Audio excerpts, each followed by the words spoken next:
Dalgaları karşılayan gemiler gibi gövdelerimizle karanlıkları yara yara çıktık. Rüzgarları en serin, uçurumları en derin, havaları en ışıklı sıra dağlara. Hey, hey, hop, hop, hey, hey, hop, hop, hey, hey, hop, hop.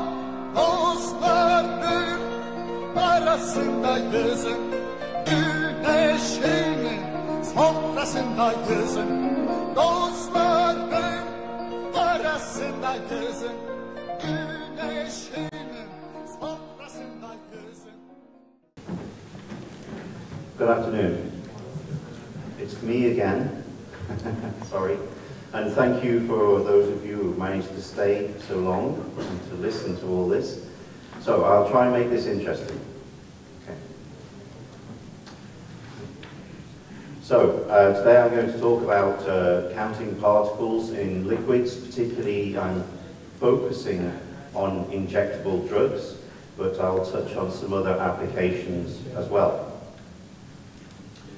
So the reason we check for particles in injectable drugs is because they can block small arteries, and they can actually be an indication of potential microbial contamination in the product, and they could also be something that will cause an allergic reaction to the in a patient. So that's why we test in the drugs for particles. The definition, of course, of the unwanted particles is basically anything that shouldn't be in the drug product. So we're not thinking about particles of the drug product itself, but things that really shouldn't be in there. So examples are bits of paper or bits of plastic or glass that may have fallen into the product as it was being filled into the vials.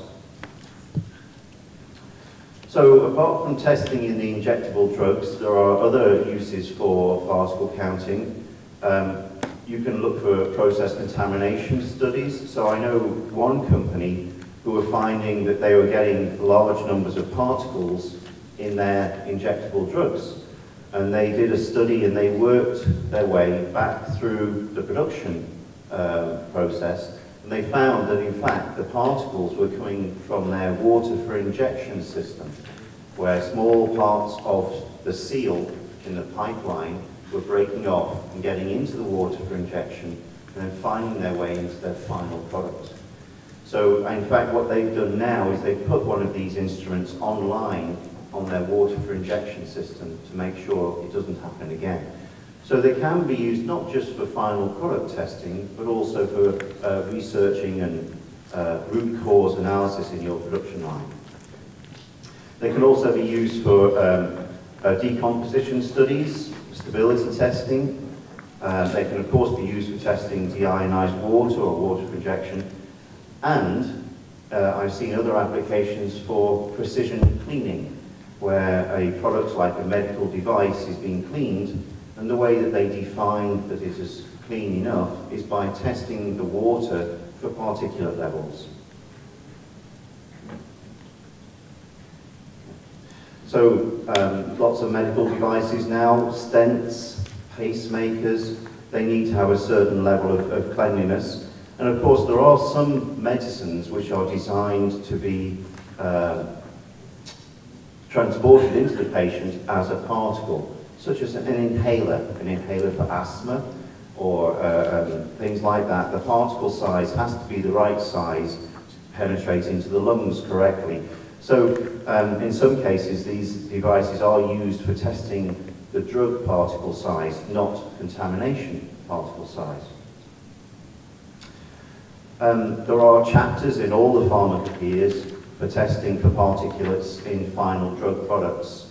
The primary method in all of the pharmacopoeias is an optical particle counter, and it actually specifies a light obscuration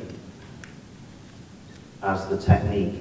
So we heard just before the break about airborne particle counting, which uses light scattering. The technique for testing particulates in injectable drugs is light obscuration. There is a secondary method, which is the optical microscope, but generally speaking, we find there's not too much correlation between the two, and the second method is not very repeatable. And that's the good thing about using an instrument for the primary test, is you tend to get more repeatable results, because somebody looking through a microscope will interpret the particle size differently to another operator. So you'll get the variation, whereas the particle counter does the same every time. There is, under discussion, a change to the pharmacopoeia for the sampling requirements. Currently, you are required to capture 10 vials and pool them all together and mix it all up. And the idea behind that is to get a good statistical sample. However, some of the more modern drugs are a very, very small dose drugs and very expensive. So you have to have a minimum pooled volume of either 10 vials or 25 mil. And if you don't get 25 mil out of 10 vials, you need to use more. So if you have a very small dosage product that's very expensive, you end up putting 30 vials into this one test. So it's only under discussion at the moment, but the possibility might be that they will reduce that requirement for the 25 mil pooled dosage. So you have to talk about that. Okay. Of course, the big problem with that is if you're only having 1 or 2 vials, it's not a very statistically sound sample volume. So there are concerns about what would be the effects of variation in the production. If you only take 1 vial and test that, will you be missing out of specification occurrences? So let's take a look at the instrumentation, the optical particle counter. Obviously, it's got to take a sample through the sensor. Typically, they have a range from about 100 nanometers up to 5,000 micrometers. The idea of the particle counter is it moves the sample through slow enough so that it can count and size individual particles one at a time. It unfortunately won't tell you what they are, but it will give you an immediate result. Now, particles, of course, come in many different shapes and sizes. There's just a couple of examples here. This one's aluminium silicate, and this one's just talc, you know, off the rubber gloves you use. It's just a talc particle. The thing is, as you can see, they're not nice round spheres. They are unusual shapes. So when you're sizing these using an optical microscope, which size, which dimension do you take? Do you take the longest dimension, or do you take the area? How do you compare them from one particle to another?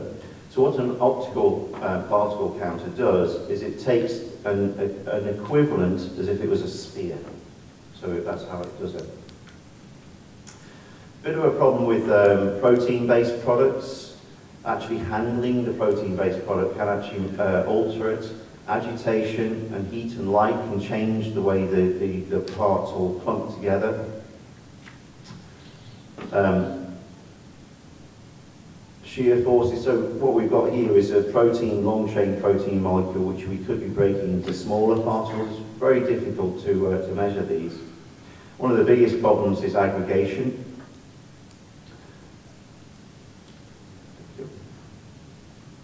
And the other issue is if we're using light to measure these particles, the problem with a protein-based product is the refractive index can be quite different. So all of these instruments are calibrated using traceable spheres with a certain refractive index. And of course, if you're then measuring particles which have a different refractive index, you'll get a different result. And the other issue is, as I mentioned, handling these products can actually change the nature of the product itself. So what you actually might be counting in the particle counter is not contamination, but it's just where some of the particles of the product have come together and formed a clump. So what we need to be able to do with the optical particle counter is to be able to distinguish between the particle itself and the surrounding fluid. So the contrast is what we're after. So this particle here, set against a white background, might be quite difficult to see. That particle, on the other hand, that's nice and easy to see. And this one's somewhere in between. But if we change the background, all of a sudden the white one is the one you can see. So you can see some of the challenges when you're designing one of these instruments to actually measure particles accurately and repeatably with light. Yeah. So when you're checking products for particles, sample handling is a big issue. You can get entrained gas, which forms bubbles, which the particle counter could count as if they were particles. You can get particles settling out, so if you leave the vials stationary for a little while, the particles settle out to the bottom and you don't count them.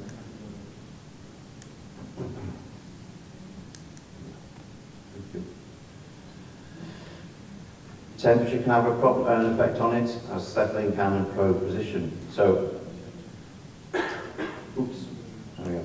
So, a big impact on particle counting is the way that we handle them. So, the preparation, the initial cleanliness of the vial, the container we're putting all these vials into, obviously if that has particles entrained in it, then you'll contaminate the sample. Because we have this need to combine 10 vials, has to go into a beaker. If the beaker isn't clean, you're going to contaminate the sample and count particles that were not present in the final injection. The sample preparation itself, clearly, while you're opening these vials, you don't want to drop particles of the vial into the container because that will contaminate the sample itself.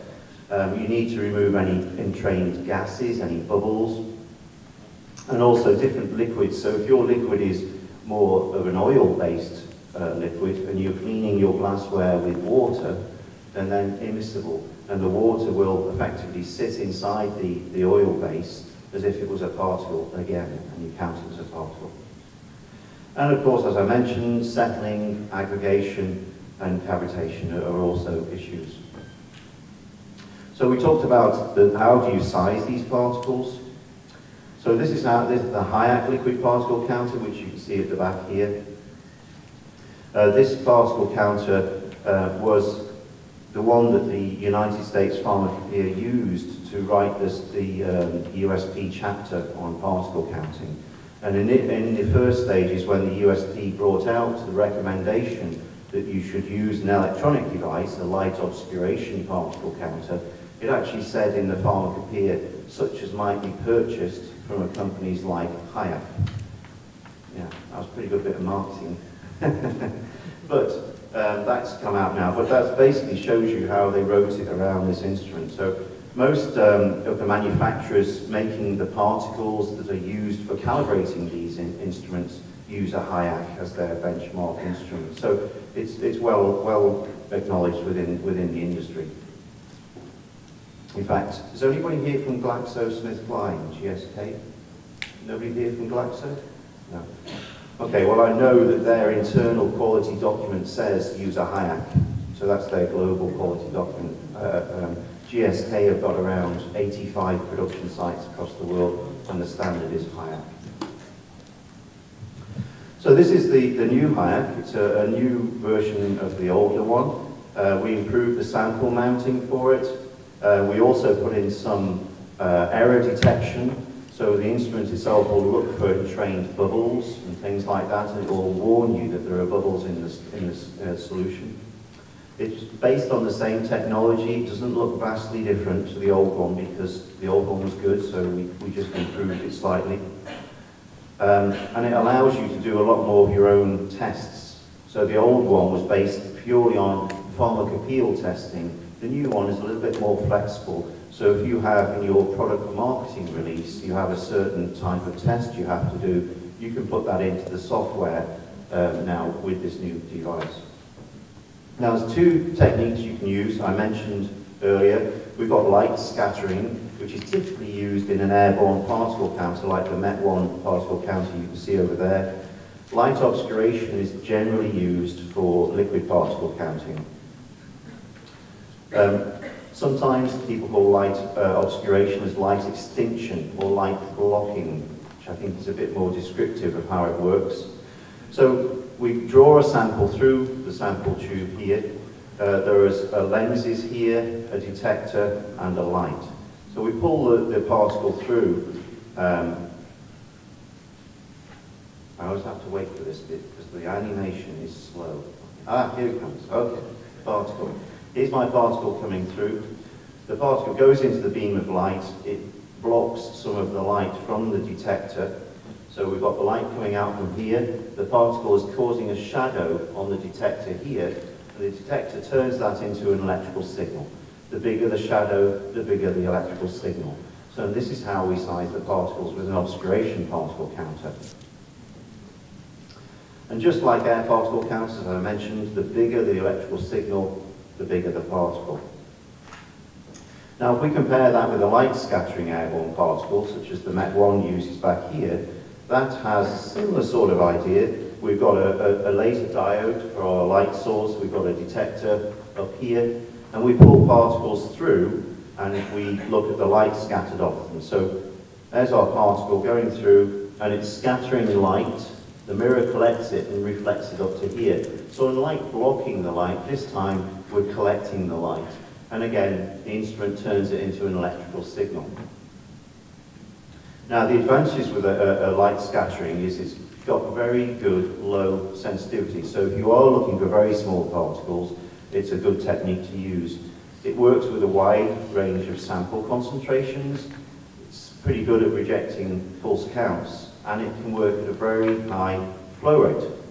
However, the disadvantages are that, of course, particles don't have a very uniform structure. So if you're shining light at this one, you won't get much reflected off it. A nice shiny one will give you more light. So particles of the same size will appear to be different sizes. It's also quite an expensive machine to make compared to light obscuration. So as I say, if you shine the light at these different particles, you get different signals, even though they are actually the same size. So that's the downside of using light scattering.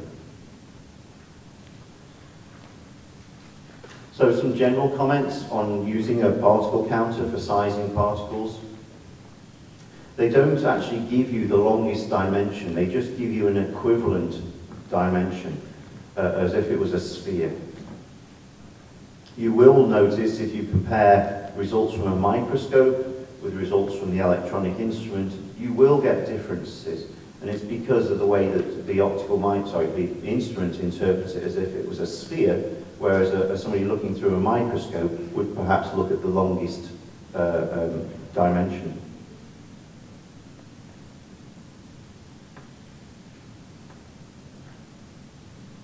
Yeah, that basically says the same thing. Thank you very much.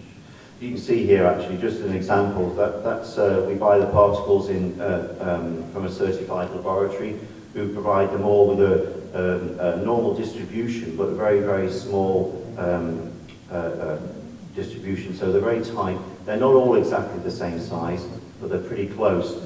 And you can see that in the uniformity of these particles here, they're all pretty much the same size. And of course, they're all spheres. That's how we calibrate the instrument, but of course in real life particles are very rarely spheres. So you will get a difference between the optical particle counter and the light extinction particle counter. So we looked at the light scattering, we decided it was quite good, it's got a good dynamic range. However, if you have a shiny particle, it will report it as bigger than if it was a dull particle. So let's have a look at light obscuration. Light obscuration, of course, it doesn't mind whether it's a shiny particle or a dull particle because it's a shadow we're looking for. So it's good immunity to variations, it's very stable, it's got a pretty good limit of quantitation, about 1.2, 1.3 microns. And if you try and compare the results from light obscuration and light scattering, you will get a difference. So before you use one of these systems, it's a good idea, or best practice as we would suggest, to verify that the instrument is ready to go. What you want to make sure is there's no carryover from the last sample you've been doing. So quite often people would run a blank through the instrument just to make sure that the pathway is cleared out. There is no residue from the last sample you've taken. And then normally people would run through an aqueous solution of known counts of 10 micron and 15 micron. And this gives us an idea that the instrument is working correctly and is not blocked and there's no carryover from the last sample. The frequency with which you would do this, it varies from site to site. Some people do it just once a day or every time they change a shift. Other people do it every time they test a batch of samples. You need to make sure that the sample line, of course, has not got bubbles in it. That will not only be counted as if it was a particle, but it can actually affect the flow rate. And the faster the particles move through the light obscuration counter, the smaller the signal. So we want to make sure the flow rate is kept repeatable. These instruments can be loaded with different sensors. So when you look at that instrument at the back there, it's got a long silver tube with the probe coming down. That's the sensor. We've got different sensors which work with different size ranges. So you want to make sure that you've got the right sensor and the right calibration curve in there. Periodically, you'd want to carry out what's called instrument standardization tests. These were previously in the United States Pharmacopoeia. Now it's actually become an ISO standard. There's an ISO standard for this. It's ISO standard 21501. And it talks about the things that you should check and verify to make sure this instrument is going to give you repeatable results. The volume accuracy, of course, we're counting particles and reporting them particles per unit volume. So clearly we want to make sure that it's sampling the correct volume. Flow rate, as I mentioned, a particle going through fast will be counted as if it was smaller than a particle going through slow. So we want to make sure the flow rate is accurate. Obviously the sensor must be calibrated. Now in the pharmacopoeias, the United States Pharmacopoeia says you should do these tests. It says periodically, but at intervals no less than once every 6 months. The Japanese pharmacopoeia says, well, just once every year. I mean, the instrument itself is extremely stable, but obviously you're pulling samples through it which could contaminate the sensor, and it's things like that which make it a good idea to run these tests periodically.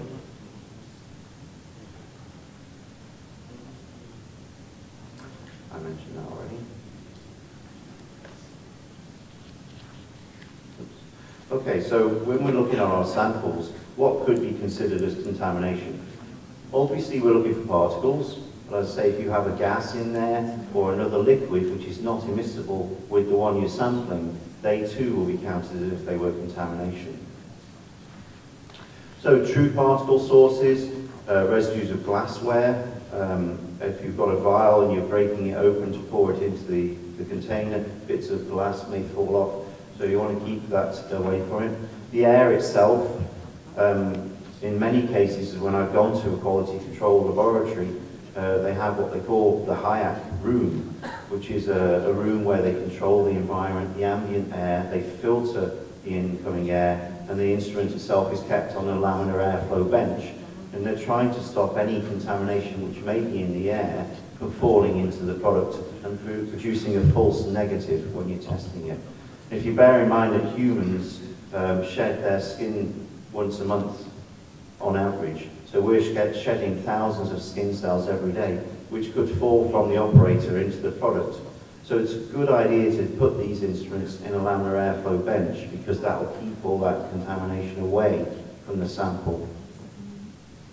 Paper, of course, can be an issue if you're opening packages near the vial, and bits of paper can fall into it. I mentioned glass already. If you have a particularly thick solution and you want to dilute it, if you're not careful and you use the wrong diluent, it actually can appear as if it's particles in the diluted sample. I mentioned residue from previous samples already. So those are the true particle sources. That's what we're looking for to keep out of our product. False particle sources, if you've got a badly designed instrument and the signal to noise ratio is bad, it will occasionally tell you you've got particles there when there aren't any. And as I mentioned, you can get bubbles in the solution as well. So, as I suggested, many sites I've been to, they put these instruments into a laminar airflow bench. So it's a good idea to work in a controlled environment here. Obviously, the gloves you're using for handling the product, make sure they're not covered in talcum powder because the talc will fall into the sample.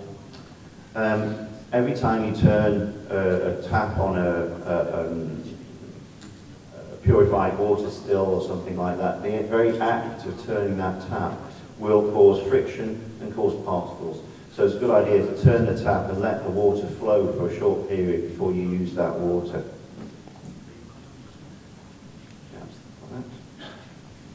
Yeah, and obviously, as I mentioned, every time you open an ampule, make sure you open it away from the container. Okay, so I mentioned gas can be an issue inside the sample. So there's three common methods used for degassing. You can actually just leave it to stand. The problem with that is that the particles will tend to settle out to the bottom of the beaker. And of course, you could get contamination from the ambient air. You can use ultrasound, sonification works very well, or you can use vacuuming. So this here is a vacuum source, so you put your vials in here, you draw a vacuum, and it pulls the gas out of solution. It's a good way of doing it. It gets a repeatable result each time, and it's quite fast. So there's several things that can actually affect the numbers of particles you count and lower them. As I mentioned, particles, of course, will settle out of the liquid. If you're not agitating the vial when you're sampling from it, then you're not stirring them back up again. And of course, the position of the probe. If you've got quite a deep vial and the probe only sticks into the top of the sample, then you get probably a different result than if it went all the way to the bottom where the particles are settling down. So you need a repeatable sampling process with these processes. Also, if the sample that you ran before was actually cleaner than the one you're running now, if you left some of that sample in the pathway, it will actually effectively reduce the number of particles you count, and you'll actually under-report.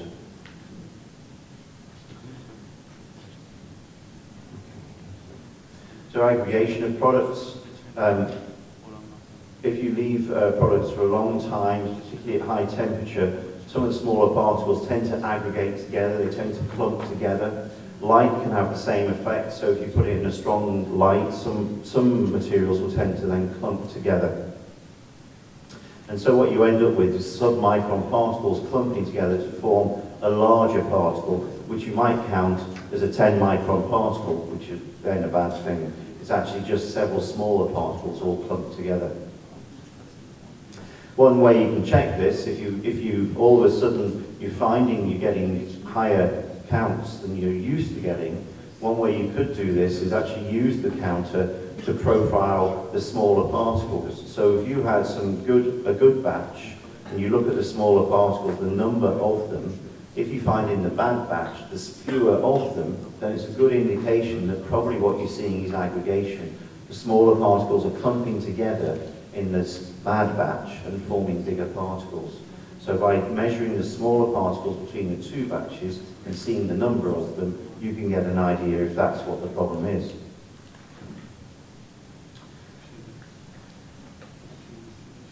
Yeah, so settling is probably the biggest problem where all the particles are falling out. So what the standards recommend is obviously you invert the sample several times, and they also suggest that while you're actually taking the measurements, you actually swirl the container to keep the particles in suspension, or it can be done by mechanical means. Okay. Great, well, I'll keep it short this afternoon because I know it's been a long day. So any questions at all on that? Are you still there? Great, well thanks for your attention. Thank you.